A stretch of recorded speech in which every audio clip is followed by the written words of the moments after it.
Budai, el Buda de la risa, séptima parte. Eres un hombre sabio, le dijo Budai al campesino. Pues no era mi intención serlo, confesó este. En el fondo, lo único con lo que yo soñaba era con una injustificación para mi vida, un toque de belleza en mi destino. El joven acompañante del viajero del saco de tela miró, intrigado al campesino. Ni el trabajo, la tierra o la familia lo son todo, ¿verdad? Dijo el campesino. Para el grueso de las personas, explicó Budai, eso es lo único que hay. A mí, prosiguió el campesino, lo que de verdad me hubiera gustado hacer es tocar el laúd, pero soy completamente sordo de un oído y además pobre como una rata. En estas condiciones, ¿cómo conseguir uno y cómo lograr que alguien me enseñe a tocarlo? Eso está hecho, exclamó de pronto Budai, asombrando al campesino y al joven soldado. En una época fui luthier, así que bastará que consigamos los materiales para que, puesto a trabajar, fabrique un laúd. Los siguientes días, alojados en la casa del campesino que se llamaba Hijlan y tenía dos hijos pequeños y llenos de mocos, fueron divertidos y ajetreados. Sanchi, el joven soldado, consiguió la madera, Budai los formones, sierras y escoplos, y Jinlan la cola de pegar. A la semana, una noche, cuando el soldado, el campesino y su familia estaban sentados junto al fuego, Budai, que no había querido revelar su técnica ni mostrar los pasos de su tarea, apareció con el instrumento. Le faltaban las cuerdas, aseveró incómodo Sanchi. Y sin cuerdas un laúd no es un laúd, explicó incómodo el campesino. Sus hijos, aferrados a la madre, miraran la escena con desconcertada tristeza. Lo siento mucho, sonrió entonces Budai. Solo aprendí a hacer la caja de madera, las clavijas y el puente. Esperar todo de una sola persona es no tener en cuenta las posibilidades de los demás. Deberás aguardar a que otro te ofrezca las cuerdas. Qué lástima, se lamentó el campesino, estar tan cerca del laúd completo y no saber siquiera cómo suena. ¿No decías tú, rió Budai, que un milagro conduce a otro milagro? Las pierdas, no pierdas la esperanza, Jinlan, pues la mitad de un instrumento musical es mejor que ningún instrumento. Toda la revelación es gradual y el ejercicio del arte paulatino. Hasta finales del invierno, el soldado Sanchi se dio cuenta de que Budai le prestaba menos atención. Aunque no le decía nada, notaba que quería estar solo, seguir su camino sin tener que ocuparse de nadie, en especial ni sentirse forzado a hablar con cosas innecesarias. Volveré a mi casa, dijo por fin el soldado. Me parece bien, pero antes me gustaría saber una cosa. ¿Cuál? ¿Cuál es? ¿Con cuál la vista dirigida al suelo? Pues temía que su impertinencia molestara al hombre del saco de tela. Sanchi preguntó. ¿Por qué, pudiendo hacerlo, no le hiciste el laúd completo al pobre campesino? Budai respondió. Budai rompió a reír. ¿Todavía te preocupa eso? Eres un hombre extraño que hace cosas inexplicables, dijo el joven. Budai enjuagó sus lágrimas, lo miró con ternura a los ojos y le exclamó. Permíteme que te despida con una vieja y divertida historia que tiene como protagonista principal a la música. Adelante. Arriba en las montañas tímido había comenzado el deshielo. Los amaneceres estaban cargados de trinos y la hierba preparada a su resurrección. Una vez empezó a narrar Budai, un músico tan admirable y diestro que ninguno de los instrumentos conocidos le era ajeno. Escucharlo proporcionaba un placer enorme. Cuando ensayabas para sus conciertos, un público variopinto se reunía a las puertas de su pobre casa para oírlo. Algunos en voz alta exclamaban, ¡qué talento! ¡Qué placer debe sentirse teniendo semejante don! Pero ya se sabe, el talento está mal remunerado y con frecuencia ni siquiera es reconocido, y por eso la mayoría de los artistas son unos muertos de hambre. El soldado escuchaba a Budai con creciente interés. Le dolía tener que dejar al hombre que le había salvado la vida y enseñando a verla de manera tan especial. Había días, prosiguió Budai, en los que el talentoso músico hubiese deseado cambiar todo su talento por un panadero con tal de tener asegurada la ración que le pedía su estómago. Pero el sabio, que no se renuncia a un don, ni se cambia de destino así como así. El soldado miró al vagabundo del saco de tela pensando en sí mismo. No era militar por vocación y tampoco sabía claridad que le hubiese gustado ser. Nuestro músico vivía en una modesta casita situada cerca de la mansión de un hombre rico y avaro, del cual, cada vez que pensaba por lo del músico, le decía: «Buenos días, amigo mío. Dispongo de algunos minutos y quisiera pedirte que tocaras algunos compases de esa melodía que tanto me gusta». «¿Cuál?», preguntó el artista. «Esa que suena tralalí la lila», dijo el avaro. «No me cansaría de escucharla aunque le estuviera oyendo un día entero. Por favor, maestro, ¿te molestaría mucho hacérmela oír?». Budai respiró hondo antes de seguir. Le había tomado cariño al joven soldado y quería fijar sus rasgos para evocarlo más adelante. Entonces, como nuestro músico era buena gente y además generoso, pulsaba en cada ocasión las cuerdas de su laúd, pensando que si le pedía una docena de huevos a su rico oyente, este recibiría tan extraño como molesto su solicitud. «Nunca se me había ocurrido», comentó el joven soldado, «que puede tocar una melodía sublime y al mismo tiempo pensar en huevos».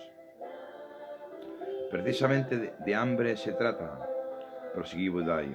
«Una tarde, viendo que su despensa estaba vacía, la mujer del músico le espetó: «No entiendo nada de tu arte, ni tampoco por qué todos dicen que tienes un tesoro en las manos y no sabes aprovecharte de él. Somos tan pobres como siempre y tú sigues tocando y tocando». Era una mujer de carácter un poco seca, que cuidaba del músico con auténtico cariño. «Si yo estuviese en tu lugar», le dijo la esposa, cada vez que me pidiera que tocara algo así, cada vez que me pidiera, cada vez que me pidiera que tocara algo exigiera una compensación, un pago. De ese modo quizás el rico vecino que viese a oírte cuando ensayas dejaría de importunarte. Mi madre es igual», sonrió el joven soldado. «Siempre está pensando en lo que valen las cosas». «Tienes toda la razón», dijo el músico, continuó Budai. «Aunque me repugne cambiar mi arte por dinero, reconozco que ha llegado el momento de exigir algún tipo de remuneración, pues otro modo padeceremos hambre.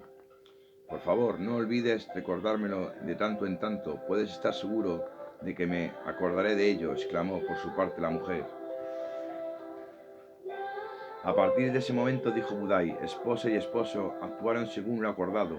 Cada vez que alguien le pedía al músico tal o cual cancioncilla, este ponía como condición previa el precio de un objeto o de cualquier cosa que el oyente tuviera al fabricarla. En realidad, el sistema no era como para enriquecerse, pues a veces le pagaban con un bol de arroz hervido, otras con un farol de papel, un par de frutas, una tetera de barro. Muchos, no teniendo nada que darle, dejaron de visitarle, lo cual redundó en beneficio del artista, de que ese modo tenía más tiempo para ensayar. ¿Y qué pasó con el avaro?, interrumpió el joven soldado. Espera, y verás. Sucedió que el rico fue de los que más se ofendieron por el procedimiento, y tal punto que fue casa del artista y le dijo: «No te creía tan interesado.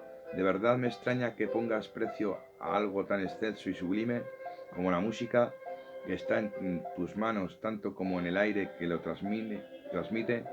No tienes más que pasar tus dedos sobre las cuerdas para que una y otra vez se produzca el milagro». «Mi opinión», prosiguió el avaro, «es que los artistas deben ser desinteresados y generosos».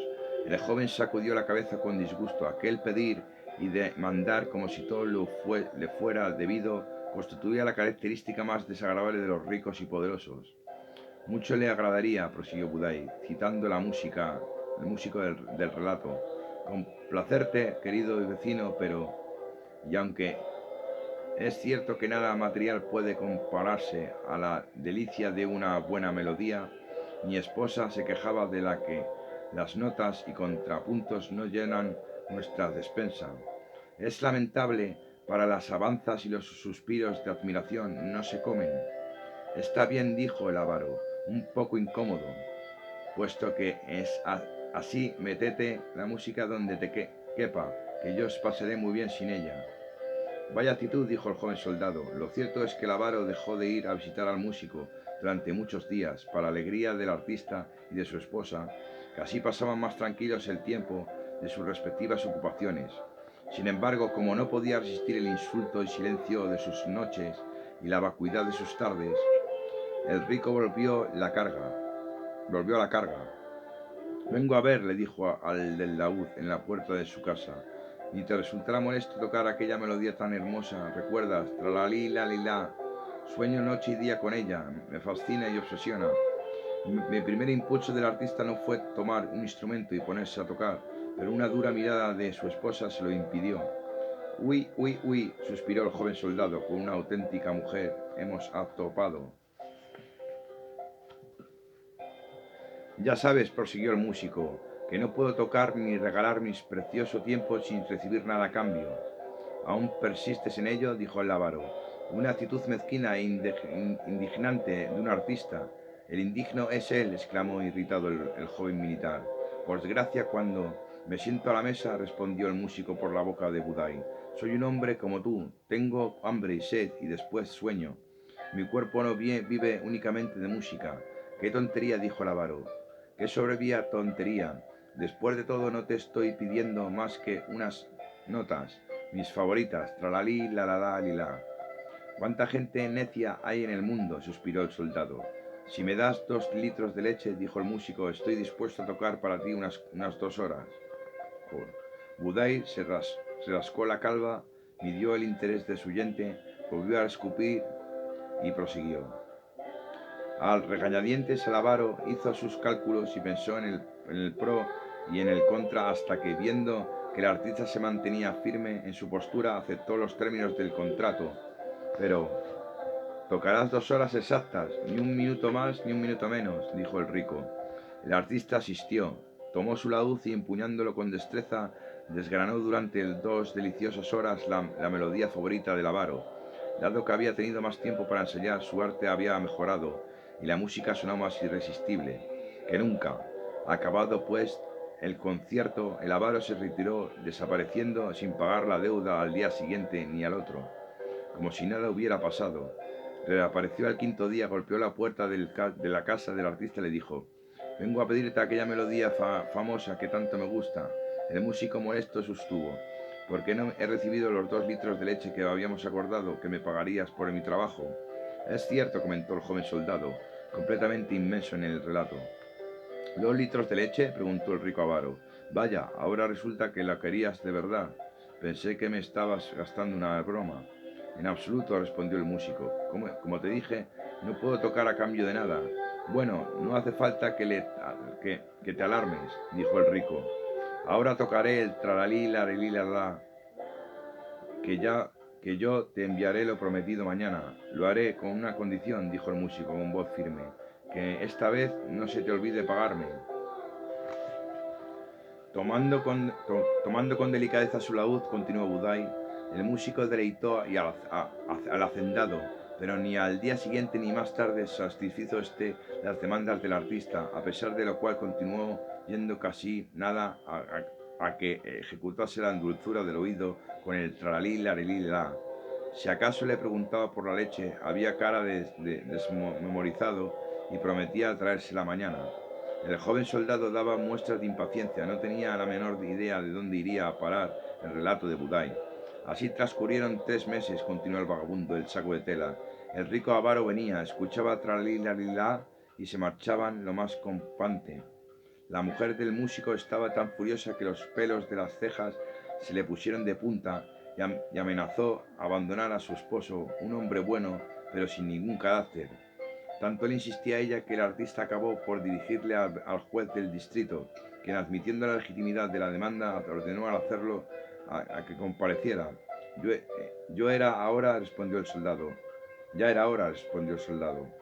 Le debes al músico, prosiguió Budai, con una historia exactamente 42 litros de leche, y no me interrumpas, cada hora de concierto ha sido valorada en 1 litro del producto de tus vacas. Pero, intentó hablar el rico, señor juez, nada de peros. Reconozco mi deuda, sostuvo por fin el avaro, pero me veo impositado a pagarla. Todos los recipientes que tenía me los robaron precisamente anoche, de manera que no tengo ni un miserable cubo en el que recoger la leche. Miserable, miserable, gritó el soldado. Budai midió el efecto de su relato por el brillo de los ojos de su interlocutor. No te preocupes por eso, dijo el juez.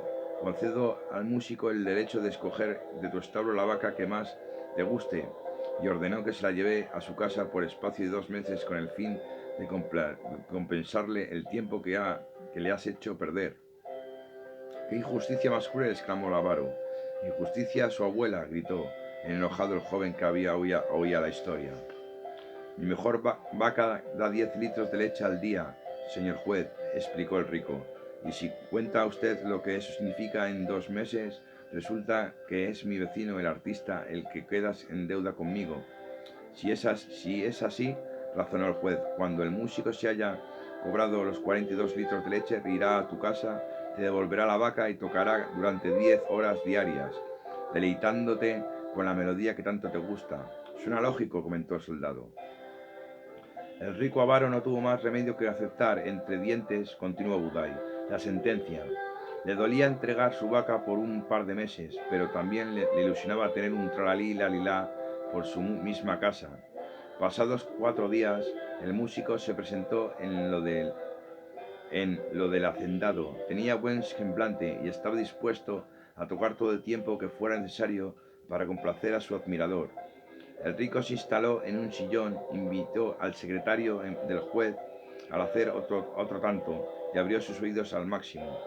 Budai hizo un alto en su discurso, suspiró, miró al suelo y buscando algo indefinido sonrió y dijo: los acordes se sucedieron con alegría, suaves y dulces, tralalí, la la, tralalí, la la. Al principio el rico seguía el compás con sus pies e inflaba el pecho orgulloso de que la música hubiese entrado en su hogar, pero transcurridas esas 10 horas... ¿Qué pasó?, interrumpió el soldado. Transcurridas 10 horas seguidas de música, estaba harto, molesto, irritado, incómodo, mientras que el maestro, habituado a las largas horas de estudio y práctica, continuaba fresco como una flor. El músico se despidió con un gesto cortés y prometió volver al día siguiente. En la segunda sesión de Tralalí Larilala sonó a oídos del avaro como un abominable chirrido, semejante a un cepillo que te rasca de piedra. Un ruido que al cabo de las 10 horas estipuladas por el juez había matrizado todo el avaro, que estaba bizco, lívido, por una col hervida y postrado en la cama. Mentiras si dijo que... mentiría si digo que lo lamento, sonrió el soldado, mirado con respeto al hombre del saco de tela. Al día siguiente, cumpliendo con la ley, narró Budai, otra vez sonó el tralilí-lalilá del laúd en la casa del rico, que para entonces se creía portador de 100 enfermedades diferentes y temía morir de un infarto, de modo que solicitó audiencia con el juez, al que se le dijo: piedad, compasión, señor magistrado, que se lleve 10 de mis vacas y se calle de una vez. Ojalá todos los litros de la leche que beba le produzcan la misma indigestión que a mí su maldito tralalila lilala. Está bien, dijo solamente el juez. El maestro recibirá 10 vacas en pago a tu derecho a no oírle tocar más tu melodía favorita. Viendo que Buda hacía, tras unas últimas palabras, un largo silencio, el soldado le preguntó: ¿eso es todo? Mucho tiempo iba a transcurrir, prosiguió, un poco fatigoso el narrador, antes de que el rico avaro recobrara su laúd. Dicen, pero quién sabe si es cierto, que al final de su vida iba de aquí para allá con los ojos vidriosos y cantando tralalila lilala, fiel a su obsesión musical, de la que le era imposible desapegarse. ¿Y el artista? ¿Qué pasó con el artista? El músico, querido Sanchi, para que veas que nada es lo que parece, y que el cambio rige al hombre, y a las estrellas, el músico se hizo lechero y amansó una relativa fortuna con las vacas de su indemnización. El soldado esperó que Budai descansara un poco para hacerle 2 o 3 preguntas sobre el cuento que había oído. Pero viendo que el del saco de tela bostezaba y se echaba a dormir, sin más optó por renunciar a interrogarle. Bastante hacía recibido ya de él. Súbitamente el cansancio le bajó los párpados y Sanchi se arrebujó junto al maestro para difundir el frío. Horas más tarde, al despertar, vio que Budai había encendido un pequeño fuego para hacer el té de la despedida. Se acercó con respeto y le preguntó: ¿Y tú nunca estás triste? ¿Nunca más que el tiempo de un parpadeo?, preguntó Budai. El universo es demasiado bello como para que deje de observarlo pensando en mí.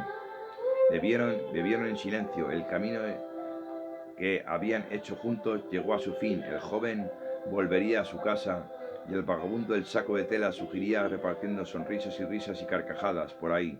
Años más tarde, cuando Sanchi frisaba y su juicio la edad de Budai en la época en que se encontró con él, el soldado pensó en escribir sus aventuras junto al hombre del saco de tela, pero desechó el proyecto porque era imposible evocar cada uno de sus mojines, el tambor de su panza, el cómico estruendo de su alegría y además sus palabras, que parecían brotar de una fuente capaz de curar toda clase de males reales e imaginarios. Lo último de Sanchi le oyó decir a Budai la tarde de su despedida fue: existen 2 clases de gracia, la que el universo nos concede allí donde estemos y la que nosotros le enviamos allí donde quiera que marchase. Las manos de uno y de otro se levantaron varias veces, sus figuras se fueron haciendo más y más pequeñas hasta que las congojas del muchacho y de los suspiros del vagabundo del saco de tela fueron cosa de cada quien. En toda despedida hay un fragmento de muerte, pensó el joven soldado, aunque quizás Budai, que siempre se está despidiendo, era un inmortal de lo que se alimenta el rocío y del sol. De manera que, como el primero volvería cada amanecer para vivificar las rosas y la hierba en la forma sutil de una gota, y como el segundo giraría hasta que acabara la luz del mundo, hecho tan remoto como un improbable. Aquel que en un momento dijera: la risa es el sol del alma, y también,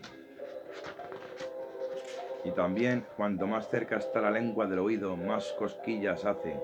He ahí que en la proximidad de los lóbulos busquemos siempre el risueño. Oh, el disgusto crece en nuestras entrañas, la voluntad en los huesos, la serenidad en un corazón vacío y la sonrisa en los labios generosos. Ese hombre destinado a ser una leyenda en China y más allá del mar, defensor de la integridad ajena y promotor de inesperadas alegrías, había de curar aún muchos hidrópicos y dementes, melancólicos y desesperados, tísicos y miedosos, antes de ingresar en la niebla de lo desconocido. Una vez fabricó un ojo de cristal para un tuerto, otra una pata de palo para un cojo, demostrándoles a ambos, la tontería de imitar lo que ya no está y enseñándoles a ver y a caminar con ello de que se dispone. Una mañana salvó de la muerte a un joven que cayó en un pozo mientras pescaba ranas, y esa misma tarde pintó una casa de azul, para que la felicidad del asombro se demorara un poco más en los ojos mustios de una niña paralítica. El hombre, en fin, que en su vida había ejercido varios oficios, algunos durante meses y otros en días ocasionales, sin proponérselo, había logrado que todas sus imágenes, sus fugaces y familiares, los tangibles y los evanescentes, fueran sumando sus partidas y estelas, viajando de este a oeste, en el norte a sur, hasta sedimentar en la memoria popular otro Budai parecido al primero, pero sin límites de desprecio ni de tiempo, ubicuo, singular, en cierto modo de concreción, un ancestral deseo humano, el de ser, o pesar de todo, felices. Las mariposas se despiertan, la tierra reverdece, las cortezas brillan, dijo el viajero a quien llamaban Budai, el monje risueño. Qué hermosas eran las estaciones, y cómo ofrecía el cielo nocturno sus cosechas de estrellas maduras a los hambrientos de belleza. Hacía tanto tiempo que el hombre del saco de tela caminaba, que las plantas de sus pies semejaban un mapa, el mapa del tesoro de sí mismo. Otra vez venían a cantar sobre los techos humeantes, las praderas aradas, de las rocas vestidas de musgo, las lluvias de las transiciones. Otra vez se oían tambores de guerra y los gritos de ira en los promontorios y las ciudades inquietas. La humedad había engendrado una niebla baja entre los árboles, una niebla cuya piadosa capacidad atenuaba la ferocidad del hombre con el hombre remitiendo unas horas de las almas y sus respectivas reflexiones. El hombre del saco de tela vio un puente de madera tenido entre una colina que llamaban el abismo de la caída y la colina denominada el sostén del vuelo. Abajo el fragor del agua era intenso, apenas se veía un metro de distancia. Budey subió con pasos decididos y una vez en el puente, se sentó a esperar que la luz del sol le aclarara las cosas. De pronto, surgiendo de la niebla, apareció un diminuto pájaro gris que sin temor se posó a su lado. La profunda inocencia de su mirada le desató a Budai el nudo de la edad. Allí estaban los tres, el hombre, el pájaro y lo atemporal.